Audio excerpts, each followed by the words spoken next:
δίχτυ ρογμές. Και οι σκέψεις μου σταγόνισέ με αποκυλούν. Σε ένα ποτάμι, στο τέλος. Φοβόμουν το κενό. Ήμουν ένα δοχείο άδειο.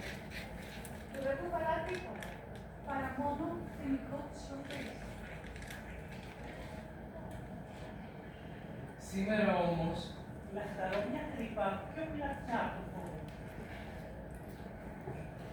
Μια τρύπα με καταπιεί τις εικόνες του πολέμου. Με χείρεψαν μέσα στο μυαλό μου. Σαν σκόνη που γλιστρά μέσα από ρογμές. Έτσι, τα σωματίδια της μύτης μου. Και επιτέλους στη σάρκα μου αγκάθια. Θέλω να ανοίξω ένα κεφάλι. Που να μοιάζει με ουρανό μετά από καταιγίδα.